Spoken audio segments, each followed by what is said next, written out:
Oh my god, another video, 2 in 1 day. Yes, I have no life. I just got back from the mall and my friend just left. She has work. And I was searching through the Sherlock tag on Tumblr.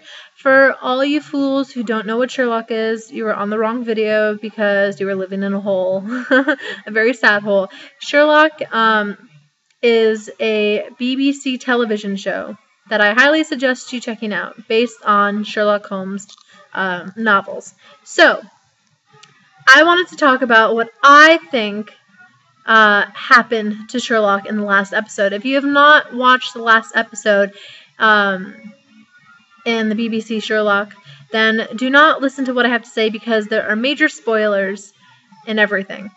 So, as we were all left with, Sherlock died. Now, 99% of people know that Sherlock isn't really dead, and the other 1%, I question your sanity. But in all seriousness, I'm curious what you guys think happened, but this is my idea of what happened. Okay, first of all, I rewatched it a bunch of times because obviously Stephen Moffat, or however you pronounce his last name, I always get crap for pronouncing it wrong. Stephen's a beautiful writer. He is very intelligent and clearly knows what he's doing. Even if he is breaking our hearts, but he thinks so in depth about the way these things work that you know that just watching it once isn't enough. So if you were to watch the last episode once, you know that Sherlock supposedly jumped off of a building and died. But if you have watched it extensive amounts of times, then you probably have formed a theory like I have. So this is what I think happened. First of all, the first thing I noticed after this is obvious when I talk about my ideas and noticing things, please don't assume or get the idea that I came upon this by watching it once. This is like me coming upon these ideas after obsessively fangirling and rewatching things and taking into account every little action in those last moments of that last episode. So, something that I observed, and Stephen made a comment about how he had read theories about what happened to Sherlock or how things went down, but that we were missing something. And personally, the one thing I found odd was that one, Sherlock was scared, which he never seems scared.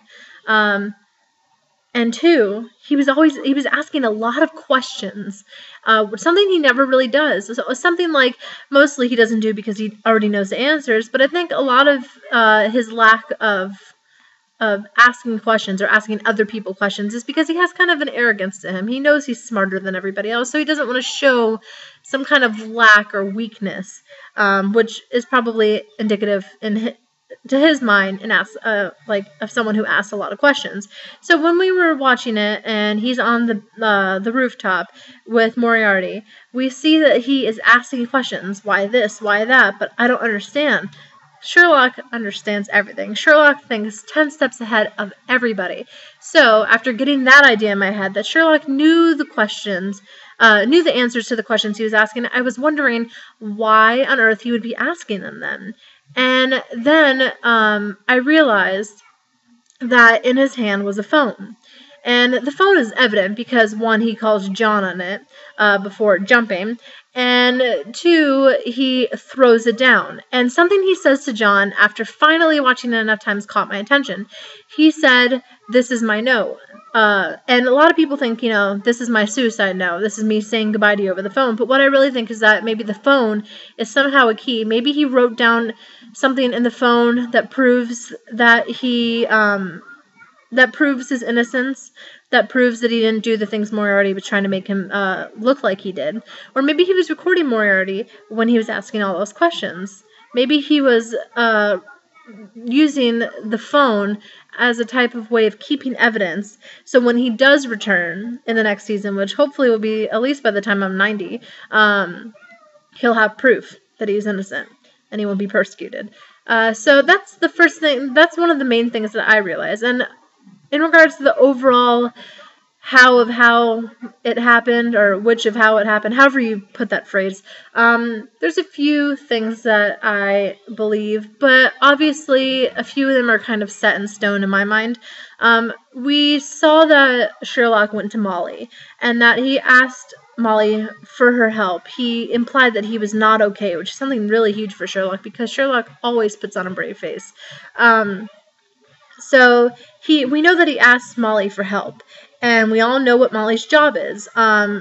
So I think that she somehow provided a dead body for Sherlock. We see a lot of things that if you watch close enough, you'll realize. We see that when Sherlock is up on top of the building, he tells Moriarty, he asks Moriarty if he can have a second.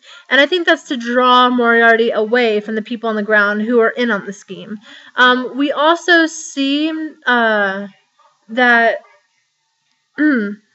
that Sherlock makes John stay at a certain vantage point. He doesn't want him going past that one building because then he would be able to see how things are working.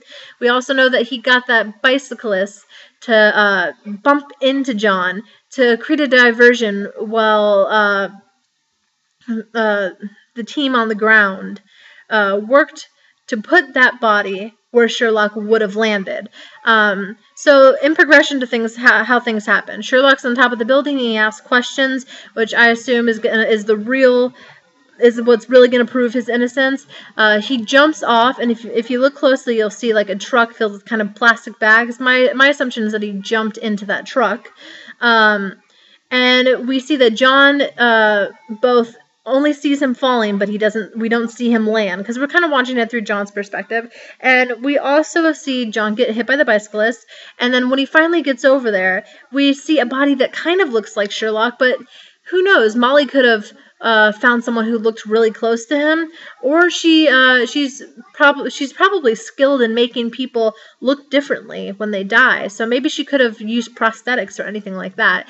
And we see that John takes the pulse of the person on the floor who is supposedly Sherlock, and that by his look, his expression on his face, he finds no pulse. And of course, she wouldn't find a pulse of a dead body.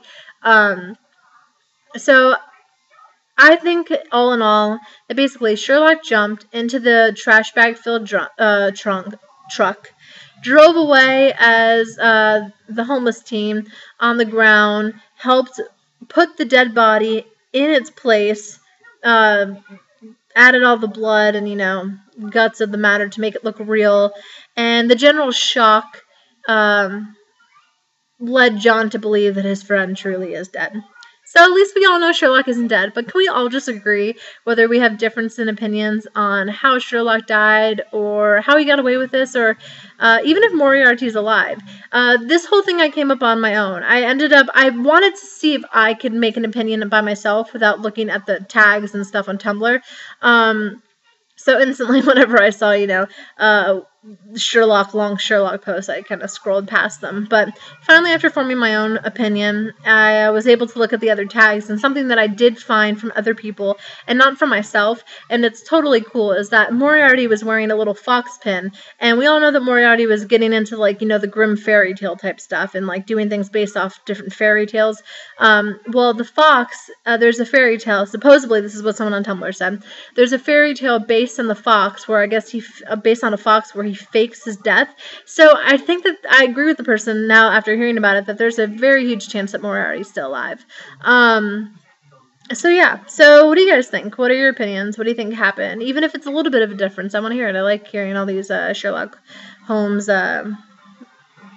faking his death scenarios. I'm interested in it.